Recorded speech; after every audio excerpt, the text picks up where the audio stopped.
자, 학감 스님부터 한번 난위의 법념주 수행 읽어보죠.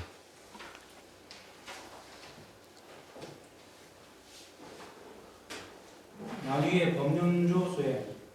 난위의 법념주 수행은 18개 12처, 5운, 4념처, 4성계로 줄여나가며 강하는 방법이다. 이들을 각각 세 가지로 강하면 분사수 3회가 생겨납니다. 첫째는 개념을 반해서 문해가 생겨나고, 둘째는 자상을 반해서 사회가 생겨나고, 셋째는 공상을 반해서 수회가 생겨납니다. 먼저 18개의 개념으로 관하는 것은 18개 각각의 의미를 이해하는 것이다. 즉, 존재하는 모든 것은 18개 안에 포함된다는 것인데, 나는 안입이 설신이 내가 인식하는 세계는 색성형 미충법, 영혼이라는 것은 육식을 떠나 존재하지 않는다라고 이해하면 문해다. 둘째, 자상을 관하는 것은 육군, 육경, 육식으로 18개 각각의 자상에 대해 관찰하고 타요하는 것이다. 마지막으로 공상을 관하는 것은 무상, 고, 부정, 무화 등의 16가지 행상으로 18개를 관하는 것이다. 자, 여러분들이 서양 철학을 공부하게 되면 서양 철학의 주제는 딱 세 가지예요. 그 세 가지가 뭘까요? 첫 번째, 세상. 이 세상은 어떻게 발생했는가? 그래서 이 세상을 어떻게 발생했는가는 둘로 나눠지죠. 하나는 자연의 법칙에 의해서, 두 번째로는 창조주. 이제 두 번째 주제는 자아에 대한 문제예요. 그래서 두 가지로 나눠지는데, 유실론자들, 신을 믿는 사람들은 나에게는 영혼이 있다라고 믿고, 무신론자들은 그냥 죽으면 끝이다 라고 그렇게 생각하거나, 그래서 두 번째 마음이 영혼의 유무를 관찰하는 거예요. 그래서 세상과 그 다음에 영혼.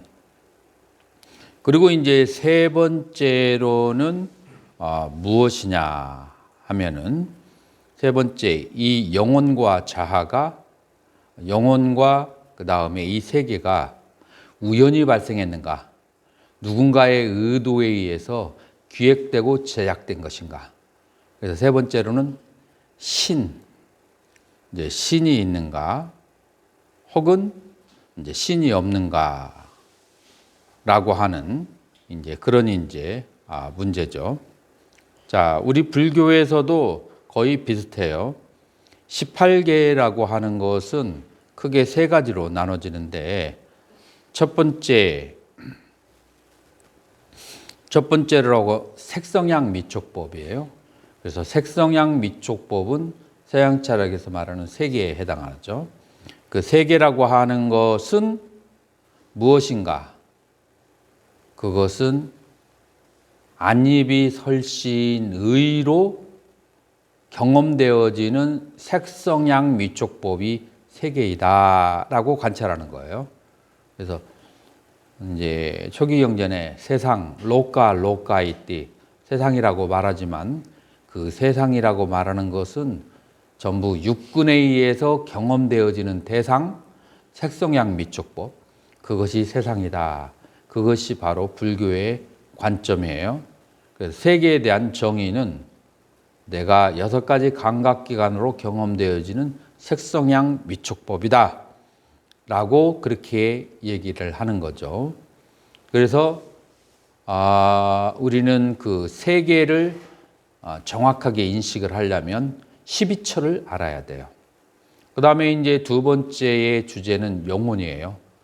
이 영혼에 대한 대답은 우리 불교에서는, 자, 영혼이 있는지 없는지는 한번 인간의 생각을 떠나서 영혼을 말할 수가 없을 텐데, 자, 인간이 생각을 할 때, 자, 어떻게 해서 생각을 하는지 한번 봐라. 눈이 대상을 보고 눈의 의식, 그 다음에 코가 대상을 맛보고 향기를 맛보고, 그 다음에 코의 의식, 그 다음에 몸이 대상을 감촉하고 몸의 의식, 이렇게 해서 5가지의 의식이 있고, 5가지의 그 의식을 마음이 감촉해서 제6식이 있다. 그래서 이 육식이라고 하는 것은 다 근과 경의 조건에 의해서 만들어지는 것인데, 근과 경의 조건을 떠나서 존재하는 영혼을 말할 수가 있겠는가? 라고 하면서 18개로 영혼은 존재하지 않고 다만 식이 있다. 식은 근경의 화합에 의해서, 촉에 의해서 발생하는 것이다. 이것이 영혼에 대한 대답이에요. 그래서 세상에 대한 대답은 12처로, 영혼에 대한 대답은 18처로 설명하는 것이, 그것이 불교라고 했을 때, 우리는 18개를 관하는 이유는 세상과 영혼의 우리의 관념적으로 생각하는 세상과 영혼의 실체를 분해하는 방법이에요. 그렇기 때문에 18개를 관하는 것은 이 설일체부에 있어서 세상과 영혼에 대한 해답을 주는 것이라서 굉장히 중요해요. 그래서 처음에 18개를 관하죠. 18개를 관할 때 지금 내가 설명한 것을 관하여서 세상과 영혼이라는 것은 존재하지 않는다라고 이해한 것을 무슨 해라고 그래요?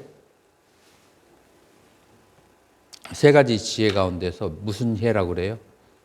지금 내가 얘기한 대로 하는 것을 문해라고 얘기해요.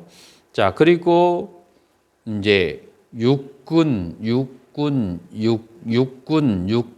육식의 자상을 관하면 그것은 사해라고 그렇게 해요. 자, 자상이 뭐가 있어요?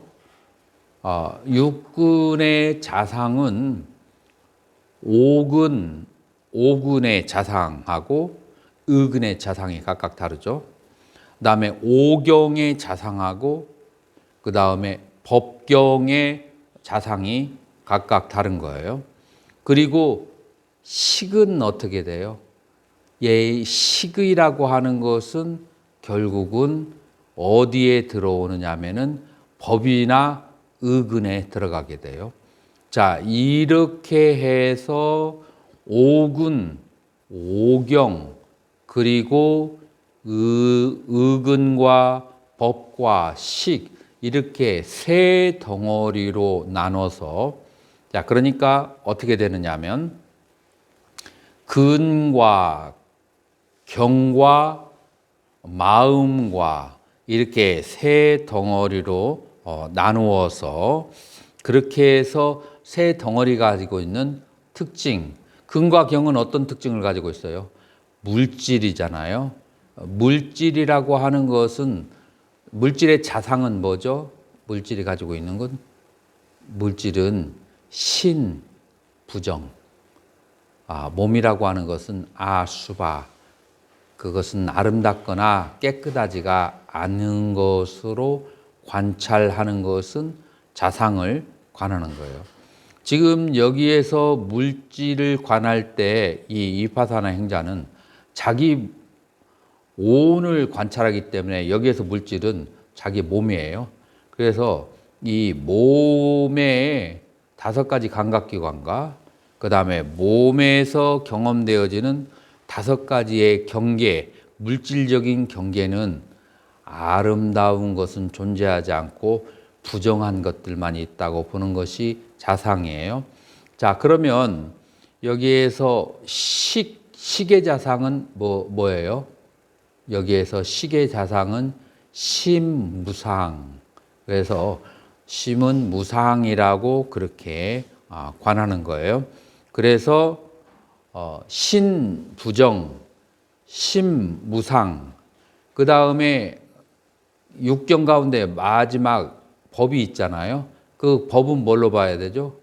법무와 이렇게 관하는 것은 자상을 관하는 이제 것이고, 그 다음에 이 각각의 것을 무상고 부정무화로 통째로 관하는 것은 공상을 이제 관하는 거죠.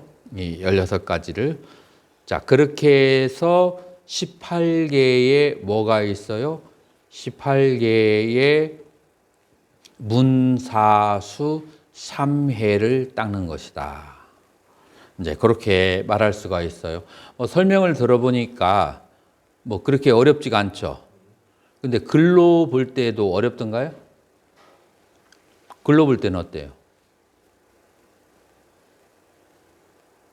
그 글로 봤을 때는 이해할 수 있었어요? 경국수님. 그냥 무상고 그 정도만 알고 있는데 그게 16가지 행상으로 그런가요? 18가지.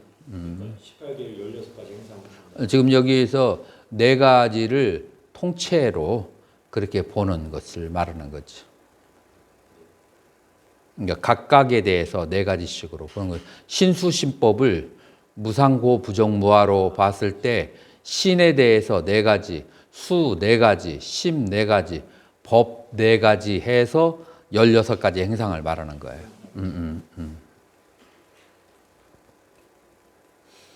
자, 그렇게 하고 나서 점차적으로 줄여 나가는 거예요. 18개를 12초로 줄여서 관을 하는 방법. 지금 여기에 있는 것들은 전부 다 대비바소란에 설명되어 있는 것들이에요.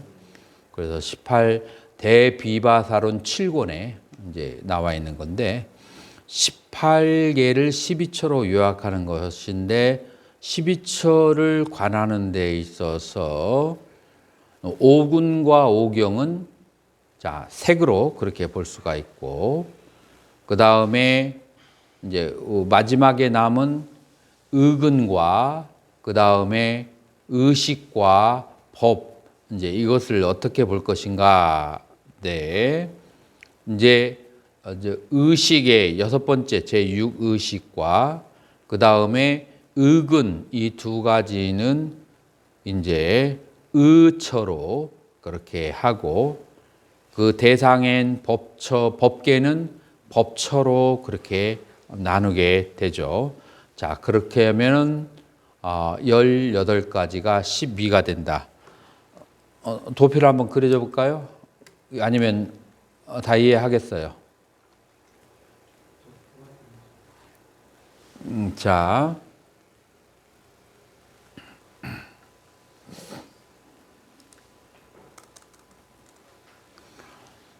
안니비 설신의 색성향 미촉법 그 다음에 안식, 의식, 비식, 설식, 신식, 의식 이렇게 돼 있어요.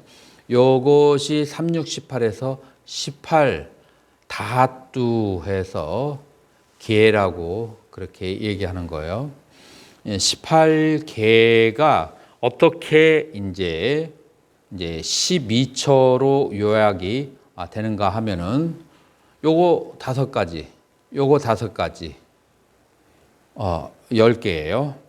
자, 이렇게 해서 10개고 그렇게 해서 이제 그 색처 10개가 되는 거죠.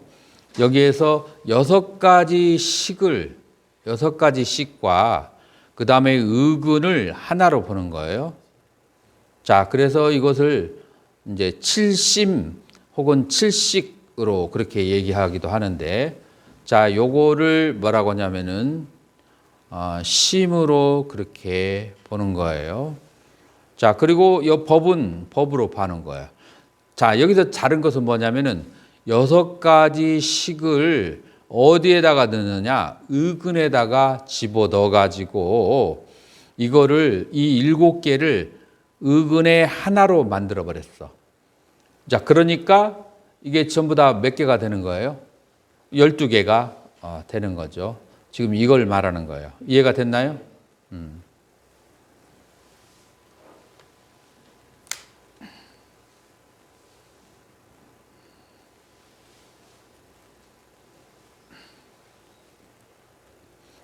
자, 이렇게 이제 이해하는 것을 문해라고 하고, 자상을 관하는 것이 이제 12처의 자상을 관하는 거죠. 자, 12처의 자상을 관할 때 안이비설신과 색성향 미촉은 뭐가 돼요? 색이 되죠. 그래서 신이 가지고 있는 신부정에 이제 관법을 하는 것이고, 그 다음에 의는 심으로 봐서 신무상, 법은 법무화로 이렇게 관하는 것이 사예가 되는 것이고, 이제 공상을 관하는 것은 이제 12처를 각각 이제 무상, 공, 무화로 이제 그렇게 관하는 거예요. 자, 여기서 12처를 어떻게 여기 안이비설신과 색성향 미촉법에 이 색을 그전에는 색은 신은 부정이잖아요. 부정만이 아니고 그거를 네 가지 무상고공 무화로 관하는 것이고, 원래 그 심은 무상으로만 관하는데 이 네 가지로 다 관하는 거예요. 그다음에 법도 무화인데 네 가지로 다 관하는 것. 자, 요것을 바로 12처로 공상을 관하는 것이다. 자, 이제 이것을 이론으로만 배우게 되면 이런 생각을 할 수가 있어요. 설한 스님. 번거롭다. 라고 꼭 이런 거 해야 되나? 라고 생각할 수 있어요. 근데 왜 이렇게 자상하게 가르쳤을까요? 왜 이렇게 나누어서 자상하게 가르쳤을까요? 먹고 할 일이 없어서? 그만큼 나에 대한 집착과 오온에 대한 집착은 없애기가 어려워서 갖은 다양한 방법으로 오온에 대한 집착을 없애려고 하는 그런 노력으로 봐야 돼요. 그만큼 오온에 대한 집착이 다스려지는 것이 쉽지가 않은 거예요. 자, 그 다음에 우리 읽었나요? 안 읽었어요? 계속 읽어보세요. 이러한 관이 무로익음을 18개는 12처로 요약되는 것임을 보고 12처를 관함에 들어간다. 이를테면 오금과 오경은 모두 색처로 포함됨을 보고 과 오금의 70개는 모두 오처로 포함됨을 보고 법계는 오처로 포함됨을 본다. 이렇게 이해하면 곧 12처를 개념으로 아는 것이니 문해이다. 자상은 안이비설신이와 색성향 미촉법을 각각 관하는 것이 사례이고, 공상을 관하는 것은 수혜로 12처를 모두 무상, 공, 유화로 관하는 것이다. 12처는 무기를 제외하고는 모두 오온에 속하므로 오온에 대한 관으로 들어간다. 이를테면 색처와 법처 중에 색은 세군이고, 법처 중에 느낌은 수호이며, 법처 중에 생각은 상호, 법처 중에 욕구 등은 해문이고, 의처는 시군이다. 이러한 것을 개념적으로 아는 것은 문화. 이러한 오온을 개별적으로 관하는 것은 자상의 사회이고, 12가지의 공상을 12행상에서 사마타와 위파사나로 관하는 것이 공상의 수혜이다. 자, 여기에서 여러분들이 이해할 수 없는 것은 12처는 무의를 제외하고는 모두 오온이다 라고 했을 때 무의가 어디에 원래 들어가 있을까요? 자, 설일체부에서에게는 3무의가 있어요. 그 3무의가 뭐가 되죠? 택멸, 비택멸, 그 다음에 허공. 근데 허공이 그냥 일반 허공이 아니고 아까샤예요. 아까샤라고 하는 것은 그냥 우리가 경험되는 허공이 아니고 허공의 원 진료를 아까사라고 그래요. 그래서 우리가 아는 허공하고 조금 달라요. 그래서 택멸은 뿌라띠 상크야 니로다라고 그렇게 해요. 그 다음에 비택멸은 어뿌라띠 상크야 니로다라고 그래요. 그래서 뿌라띠는 뭐냐면은 뭐뭇에 대해서, 상키하는 수예요. 그래서 각각의 수에 대해서 소멸을 한다. 자, 각각의 수는 무슨 수냐면은 그 서ril체부에서 번뇌는 10개의 번뇌 혹은 98개의 세번뇌, 그래서 10개의 추번뇌, 98개의 세번뇌라고 해요. 그 10개와 98개의 세번뇌에 대해서 각각의 다른 방법으로 소멸하게 하는 그런 이제 수행을 택멸이라고 그렇게 얘기하고요. 그 다음에 각각으로 수행을 하지 않아도 이 한 가지 수행을 하면은 나머지가 저절로 소멸하는 것을 비택멸이라고 그렇게 얘기해요. 그래서 이거는 이제 택멸과 이제 비택멸은 초기 불교에서는 뭐라고 돼 있죠? 열반.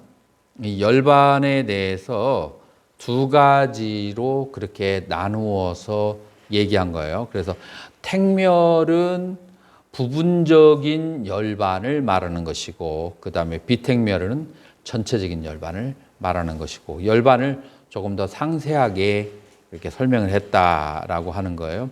허공은 조건을, 아카샤는 조건에 지어지지 않아서 이 세 가지가 전부 다 조건 지어지지 않은, 그래서 어삼스크르따가 되는 거예요. 그래서 조건 지어지지 않은 혹은 형성되어지지 않은, 형성이 해체된,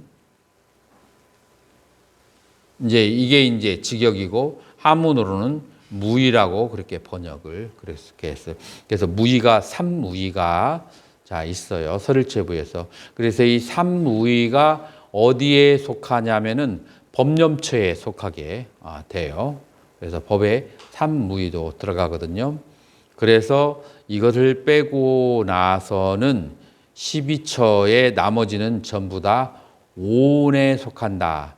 자, 그런데 이거는 아주 굉장히 전문적인 것이기 때문에 일반 사람은 알지도 못해요. 일반 그 상당히 공부를 구사를 한 사람은 이런 거 대비바소론을 정독을 하지 않은 사람은 이 법념처에 삼무의가 있는지도 알지도 못해요. 그렇기 때문에 요거는 그냥 그런 거로만 생각하고 12처는 오온하고 등가가 된다. 그 정도로 여러분들이 생각을 해요. 자, 그래서 이제 12처가 오온에 대한 그런 이제 관으로 들어가는데, 여기에서 안입이 설신과 색성향 미촉은 세 개에 해당하고, 이 법 가운데 오온에 대한 법이 다 들어가요. 세계법, 수의법, 상의법, 행의법, 시계법. 자, 그래서 이 법이 색, 수, 상, 행, 식의 법이다. 자, 잘 이해가 안 갈 거예요. 법을 생각이라고 한번 해봐요. 사람이 무엇을 생각할 때 뭘 생각할까요? 과거에 경험했던 색을, 물질을 생각하거나, 과거에 경험했던 느낌을 생각하거나, 과거의 개념을 생각하거나, 과거에 경험했던 욕구를 생각하거나, 과거에 경험했던 식을 생각해요. 그래서 이 생각이라고 하는 법을 좀 더 구체적으로서 오온에 대한 생각으로 나눴어요. 자, 그래가지고 이 법의 그 생각을 오온으로 각각 대치를 해주는 거예요. 그래서 10가지의 색성향 미촉과 안입이 설시는 그거는 오온 가운데, 색수상행식의 오온 가운데 색으로 쳐주고, 법 가운데 색수상행식의 5가지는 각각 오온에 하나씩 나눠주고, 그 다음에 법처 가운데에서 아까 뭐로 나눠서 얘기했죠? 상과 행을 얘기했잖아요. 법은 상과 행이다라고 얘기했을 때, 그 다음에 그 욕구는 행원이고, 그 다음에 의근은 이제 시곤이 되는 거죠. 자, 이렇게 해서 이 12처가 오운으로 나누어지게 된다. 이해가 됐는가요?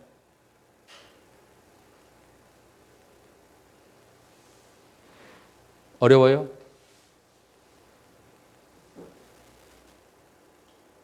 어려우면은 도표를 그려주고, 이해가 됐으면 지나가고.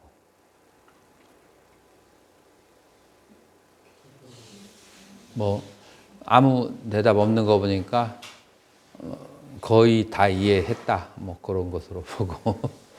만약에 잘 이해가 안 되면 여러분들이 내가 설명을 할 때 생각이 잠깐 다른 데로 가 있어서 그래요. 다시 한번 들어보면 한 두세 번 들어보면 이해가 될 거예요. 자, 이런 식으로 이제 관하는 것을 뭐라고 하는가 하면은 문해. 자, 그래서 이제 그 부처님이 혹은 논에서 설명한 것을 이치적으로 이해하는 문해라고 하고, 그 다음에 색수상행식이 이제 각각 따로따로 하나를 이해하는 것은 이제 사해. 자, 색은 뭐예요? 색은 물질, 수는 느낌, 그 다음에 상은 여러 가지 개념들, 표상들, 행은 여러 가지 욕구들, 식은 그 모든 대상을 아는 마음, 이제 이런 식으로 관하는 것은 사해라고 하고, 그 다음에 이제 이것을 이제 공상을 12행상에서 사마타와 위파사나로 관하는 것이 공상의 수해이다라고 그렇게 얘기를 해요. 자, 그렇게 해서 어떻게 해서 위파사나를 관하겠어요? 자, 이 상태에서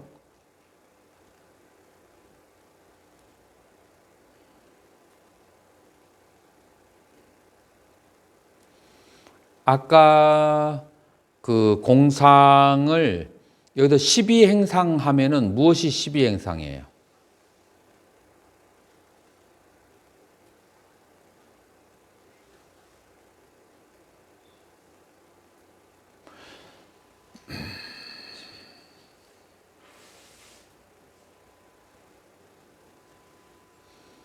자, 이 부분은 조금 이따가 설명하기로 하고, 그 뒷부분 한번 읽어보세요.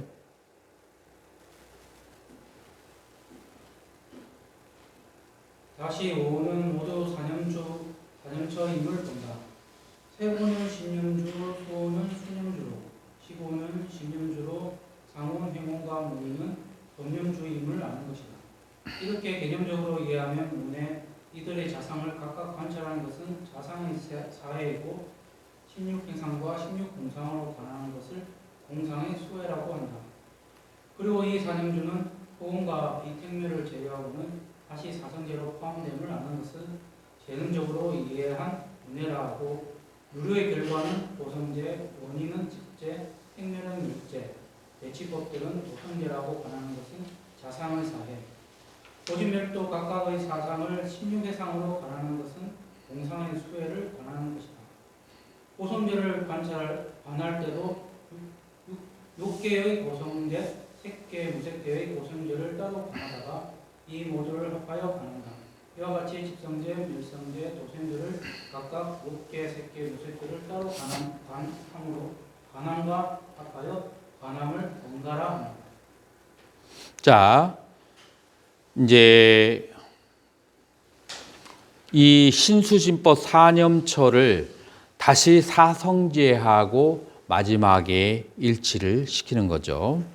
그래서 사성제 안에 넣는 것을 바로 이제 마지막에 이 그 가행위의 그 수행 방법이 되는 거죠.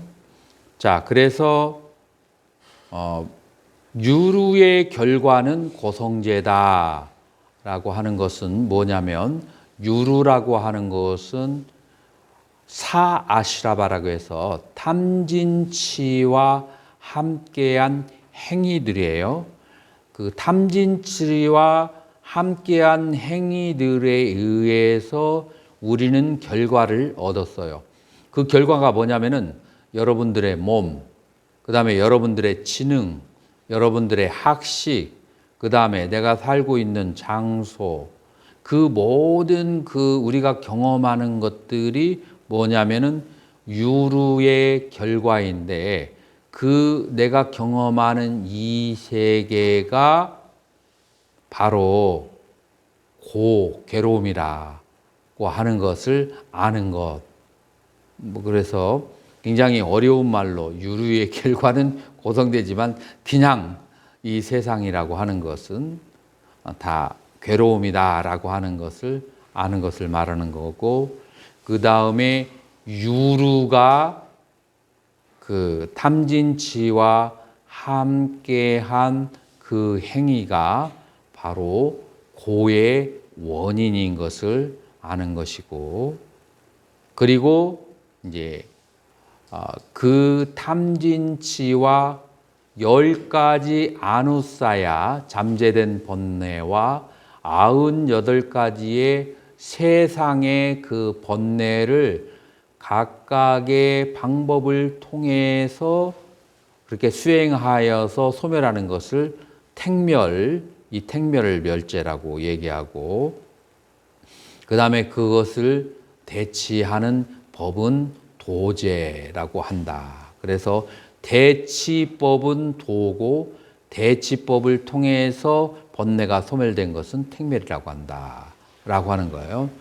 여러분들이 아직 98가지의 번뇌를 아직 공부하지 않았어요. 이제 우리가 이제 견도에 들어갈 때는 이것을 공부해야만 그것을 이제 할 수가 있어요. 그런데 여러분들이 쉽게 생각하면 98가지가 기본은 10개의 번뇌예요. 10개의 번뇌가 뭐죠? 탐진, 만무명. 이것은 무슨 혹에 속해요? 수혹에 속하죠. 나머지는 뭐예요? 6가지의 그런 이제 견해들이 있죠. 그것은 견혹에 속해요. 그런 10가지의 번뇌가 욕계에서와 색계, 무색계 이렇게 해서 그 10가지의 번뇌가 욕계, 색계, 무색계로 하면 그러면은 30개가 되잖아요. 이제 그렇게 해서 만들어진 게 98개예요. 그래서 이제 이 번뇌가 욕계, 색계, 무색계로 나눠지면서 98개로 변해지는 것이고, 그거에 따라서 이제 수다원과 사다함과 아나함과 아나한을 그런 각각의 번뇌로 이제 도식적으로 설명한 것이 바로 설일체 유부의 이제 독특한 견도에 들어가는 방법이 된다라고 그렇게 말할 수가 있어요. 자, 그렇게 해서 이제 고진멸도를 16가지의 행상으로 관하는 것을 공상의 수혜라고 이제 그렇게 하는 거죠. 이제 이것을 고진멸도를 따로따로 하다가 고진멸도를 나중에 견도에 들어갈 때는 한꺼번에 이제 하는 거죠. 이제 그것은 이제 다음 시간에 이제 공부하도록 하고, 자, 경국스님 그 다음에 읽어보세요.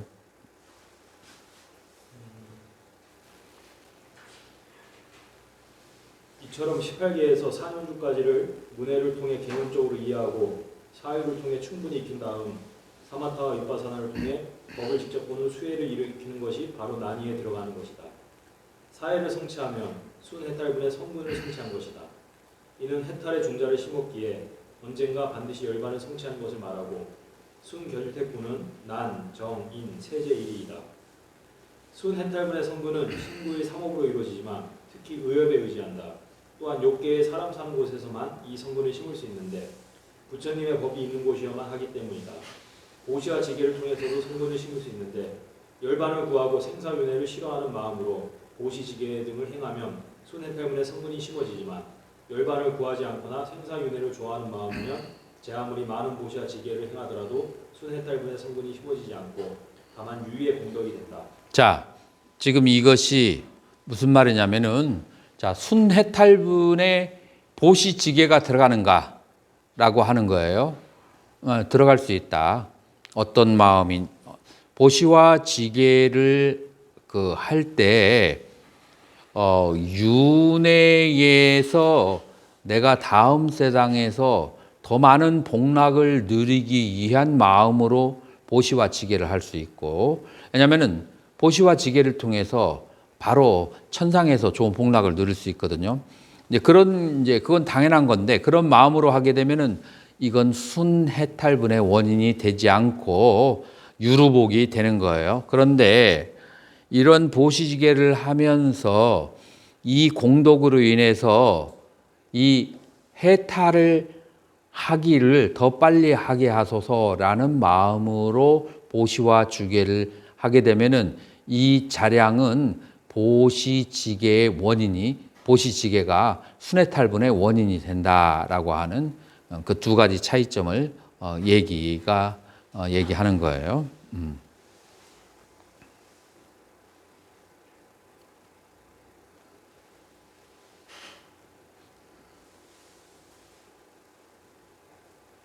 자, 계속.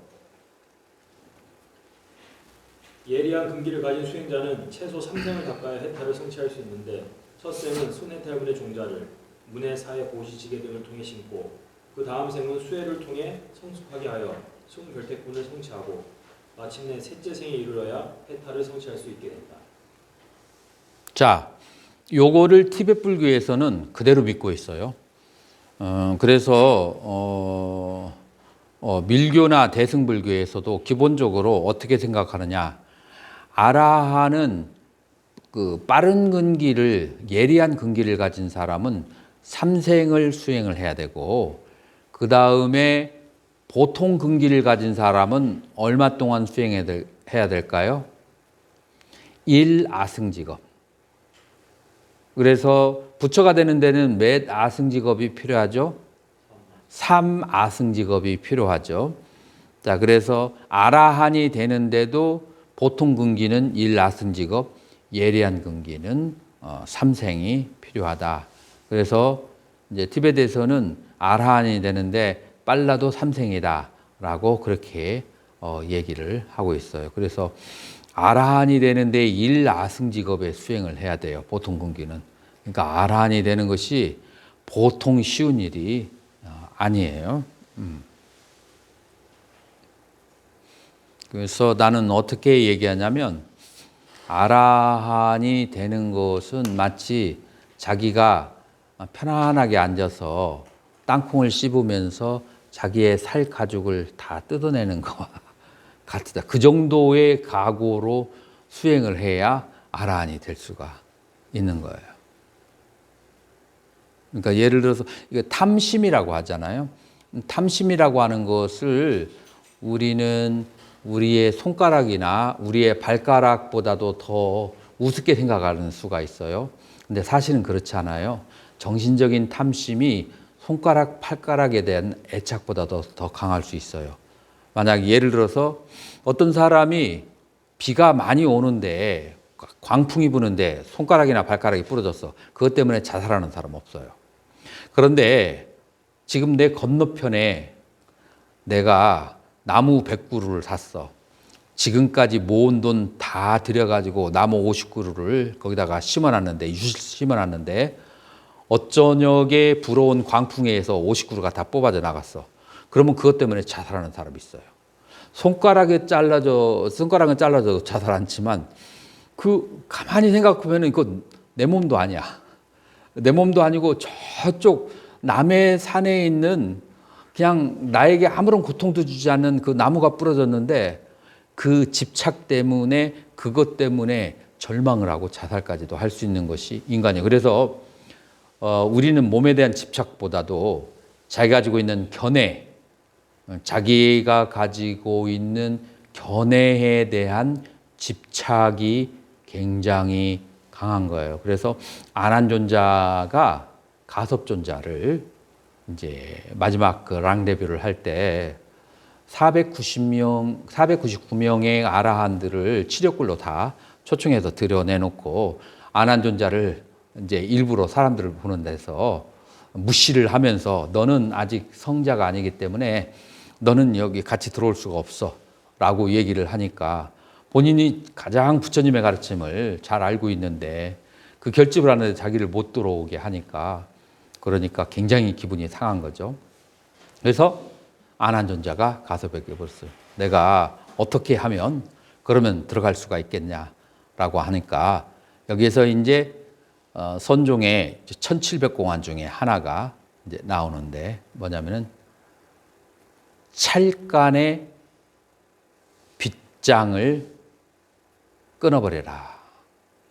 찰간의 빗장을, 찰간의 깃대를 끊어버려라. 찰간의 깃대라고 하는 것은 모든 절마다 단간지주 세워놓는 게 있단 말이에요. 자기를 표시하는 것. 그 자기를 표시하는 것인데 이 안한존자의 자기의 표시하는 아상은 내가 많이 알고 있다. 내가 많이 외우고 있다라는 그런 견해에 대한 집착이에요. 그래서 그거를 부셔버려야 된다라고 얘기를 한 것이고 그리고 며칠 동안의 정진을 통해서 그거를 부셔버리고 아라한이 이제 됐어요. 그래서 이 견해에 대한 집착, 내 몸은 버릴 수 있어도 이 견해에 대한 집착은 못 버리는 사람들이 굉장히 많아요. 굉장히 수행을 많이 한 성자들이 굉장히 그 고승들이 근데 다툴 때가 있어요. 언제 다투냐면 정치적인 견해를 가지고 다투는데 이때는 절대로 물러나서 내가 깨달음에 대한 견해는 내가 양보할 수 있어도 이 정치적 견해는 양보할 수 없다는 게 통설이에요. 그래서 자기 견해를 놔버리는 것이 굉장히 몸을 놔버리는 것도 쉽지 않다. 성철스님은 뭐라고 하느냐? 내가 오욕락은 끊어버릴 수 있는데 명예에 대한 이 욕심은 명예는 눈에 보이는 거 아무것도 없어요. 그러니까 실체가 없어. 밥을 먹여주는 것도 아니고 그러니 이제 그거는 내가 못 놓겠더라 라고 그렇게 말씀을 하셨어요. 그래서 이 개념, 명예, 어떤 그 생각들에 대한 집착, 그걸 다시 말하면 오온에 대한 집착이라고 하는 거예요. 그래서 오온 중에서 수상행식은 전부 다 정신적인 요소예요. 특히 수상행은 정신적인 요소 중에서 느낌, 그 다음에 이해와 판단, 시비, 그 다음에 행은 욕구, 그래서 각각 색깔이 있어요. 그래서 사람이 알아차리기가 쉬워요. 알아차리기 쉬운데 이 식에 대한 그 집착은 알아차리기가 어려워요. 그리고 식이 무엇인지도 알기가 어려워요. 그래서 우리가 수심결이나 성가기감이나 달마혁명론, 그 다음에 달마혈백론과 그 다음에 또 하나가 또 뭐가 있죠? 관심론. 이렇게 이제 우리가 가볍게 네 개를 쳐다보면 여기에서 마음이라고 하는 것은 크게 두 가지로 나눠진다. 정심과 염심으로 나눠진다라고 얘기하는데 이게 바로 수상행을 염심이라고 하고 식을 정심이라고 하는 거예요. 그리고 이 관심론에서는 심을 뭐라고 하냐면 항상 2주시 동안에 우리는 보고 듣고 그렇게 행하는데 요놈을 사용을 하는데 이놈을 사용하는데 우리는 이놈을 바르게 알지를 못한다. 그래서 이것을 보면은 바로 견심이다라고 얘기하는 거예요.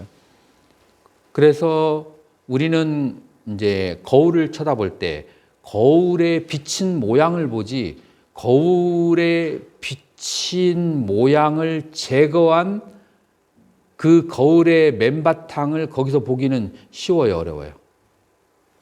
그거는 어렵거든요. 그리고 그것은 굉장히 뭐라고 할까, 분리하는 능력이 필요해요. 일단 거울에 영상이 비쳤어. 근데 영상이 비치기 이전의 거울을 어떤 방법으로 알 수 있을까요?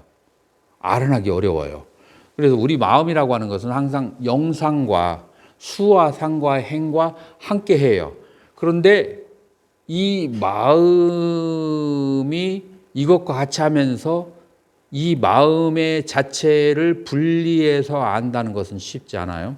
그런데 이제 각종의 이렇게 이제 어록 중에서는 뭐라고 하느냐면 이 마음은 보고 듣고 그다음에 움직이는 가운데 항상 작용을 한다.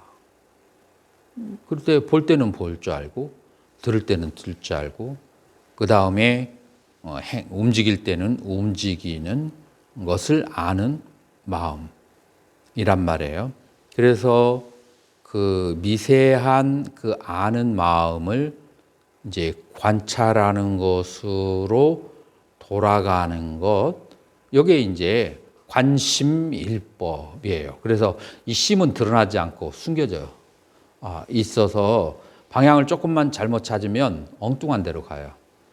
이제 그래서 이제 우리는 이제 관심일법이라고 그렇게 얘기하는데 지금 그것의 루트가 갑자기 선종에서 생겼다고 생각하면 안 돼요. 항상 그 앞에 얘기되어 있던 것을 요약해서 얘기하는 거예요. 지금 우리가 그 설일체부에서 지금 가행위에서 결정적인 것은 그 대상은 뭐냐면은 신수신법이에요. 신수신법의 성품이 뭐냐가 16행상으로 나눠지는 거예요. 성품은 공이에요. 그런데 무엇의 성품이 신수신법에, 신수신법은 뭐예요? 오온이에요. 그래서 오온과 그 다음에 사념처가 어떤 성품을 가지고 있는가를 아는 것이 중요한데, 물질은 우리가 굉장히 거칠어서 금방 알 수가 있어요. 물질은. 그런데 이 수상행과 식은, 수상행도 조금만 설명을 들으면 알 수가 있어요. 수, 느낌은 고수, 락수, 불고불락수. 상, 시비, 그 다음에 이해. 그래서 옳다 그러다라고 판단 짓는 것. 그 다음에 이것은 나에게 이롭다 해롭다라고 분별하는 것. 이것 전부 다 상의 작용이에요. 그 다음에 행, 호오. 무언가를 좋아하고 무언가를 싫어하고, 그래서 좋아하는 욕구와 싫어하는 욕구, 이게 행이에요. 그래서 조금만 생각하면 알 수가 있어요. 자, 그런데 우리 그 후기 불교로, 한국 불교로 넘어오면서 무엇을 더 강조하느냐면 이 심, 이 식, 아는 마음을 강조하게 되는 거예요. 이게 전부 다 어디에 속해 있냐? 사념처와 그 다음에 오온으로 되어 있어요. 사념처 가운데에서 사념처가 더 쉬워요. 왜냐하면 사념처가 추기불교에서는 신수신법이에요. 자, 그러면은 심과 법이라고 했을 때, 자, 신수신법 했을 때 수상행은 뭐예요? 수상행은 뭐가 신수 사념처 가운데 수상행은 뭘까요? 신수, 수념처하고 그 다음에 법념처는 뭐와 법? 상과 행. 그리고 심념처가 뭐예요? 식이에요. 자, 그러면 이 심념처를 뭐라고 얘기하는가 하면은 사라가 찢다. 그러니까 탐심과 함께한 마음. 자, 탐심과 함께한 마음이라고 하는 것은 아까 거울에 비친 것과 같은 거예요. 자, 탐심을 빼버리고 나면 이 마음은 뭐예요? 거울에 비춰있는 탐심을 빼버리고 나면 이 마음은 뭐예요? 그래서 진심과 함께한 마음, 이 마음의 성질이 뭐느냐고요? 그래서 이 마음의 성질은 아까 조사오록에 나온 것처럼 보고 듣고 맛보고 움직일 때 그 볼 줄 알고 맛볼 줄 알고 아는 마음이에요. 그것을 관하는 것은 심념처가 되는 거예요. 자, 그래서 심념처와 그 다음에 수념처와 법념처. 그래서 이 후기의 불교는 한국의 불교, 선종의 불교는 주로 무엇을 강조하는 거예요? 심념처를 강조하는 거예요. 그리고 지금 여기 초기 불교에서는 무엇을 지금 설일체부에서는 강조했어요? 아까 가행위에서 뭐를 아까 우리 교재 읽어봤잖아요. 무엇을 강조한다고 했어요? 가행위에서 법념처를 강조해요. 자, 심념처와 법념처를 강조하면 차이점이 어디로 가는가 봐봐요. 자, 신수대사가 뭐라고 얘기해요? 보리라고 하는 것은 명경대라고 얘기하는 거예요. 자, 그렇기 때문에 시시로 갈고 닦아야라고 얘기한다고 했어요. 그래서 명경대라고 하고 시시로 갈고 닦아야 되는 것은 심념처에 속하겠어요? 법념처에 속하겠어요? 법념처에 속하는 거예요. 그런데 이제 해능대사는 보리에는 그 틀이 없다라고 그렇게 얘기해요. 보리 본무수. 보리에는 본래 나무가 없다. 그래서 보리수 자체라는 것이 공하다는 것을 보는 것이 바로 깨달음이다. 라고 이제 비유법으로 얘기한 거예요. 자, 그렇게 얘기했을 때 여기는 법념처를 관하는 거예요? 심념처를 관하는 거예요? 여기에서 심념처를 관하는 건데 중간학적으로 심념처를 관하는 거예요. 그래서 이 해능대사의 보리본무수는 나중에 중간학을 공부해야 분명하게 알 수 있어요. 자, 그래서 원래 심념처는 누구의 수행에서 드러나냐면은 보리 달마의 수행에서 그렇게 드러나게 돼요. 그래서 심념처와 그다음에 법념처와 그다음에 신수대사와 그다음에 육주오 회능대사 이런 것들이 서로 얽히고 설켜 있어요. 그리고 그 바탕이 되는 것은 뭐라고요? 이 오온과 사념처가 되는 거예요. 그리고 이것을 자세하게 설명한 것은 무엇이라고요? 설일체유부와 초기불교예요. 그래서 이것을 자세히 안 상태에서 나중에 선사들이 짤막한 말로 얘기하는 것은 금방 캐치할 수가 있어요. 근데 이거에 대해서 전혀 백그라운드가 없는 사람이 그 선오록에 나오는 얘기를 들으면 자기도 모르는 게 옆으로 이렇게 흘러갈 수가 있어요. 그래서 다음 시간에는 이 설일체이부의 그 수행하는 사념처의 수행 방법과 그 다음에 대념처경에 나오는 초기불교의 그 수행하는 방법에 미세한 차이가 있어요. 그 차이가 무엇인지 한번 보도록 하자고요. 오늘 강의는 이것으로 마치도록 하고 질문 있으면 질문 받겠습니다.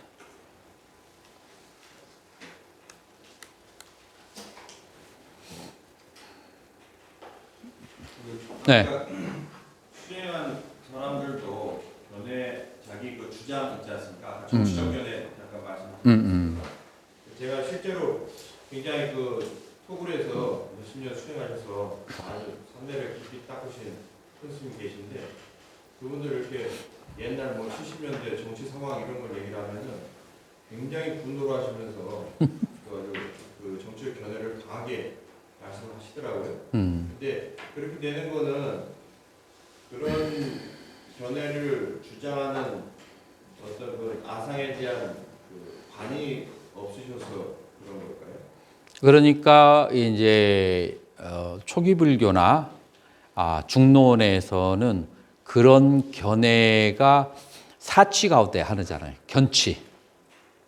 그렇기 때문에 그것을 다 놓아버리지 않으면 아라한이라고 얘기할 수가 없고, 그 다음에 중간 수행은 27가지의 모든 견해를 다 놔버리게 하고, 자, 그것을 가장 잘 전승했다라고 하는 게 중간학에는 두 개의 학파가 있는데, 하나는 수바탄트리카라고 하는 거고 뿌라상기카 두 개가 있거든요.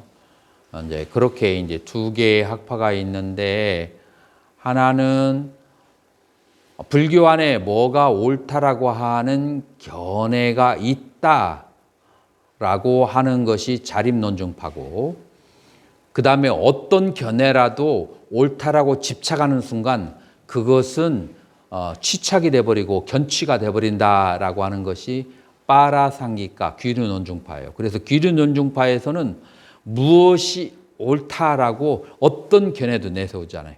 모든 견해를 다 놓아버리는 게 귀류논중파예요. 그리고 이제 티베트 불교의 이제 가장 정통은 귀류논중파죠. 그래서 귀류논중파에 가도 모든 것에 대해서, 모든 견해에 대해서 취착하는 것은 인정을 하지를 못하죠. 자, 이것으로 마치도록 하고 다음 시간에 뵙도록 하겠습니다.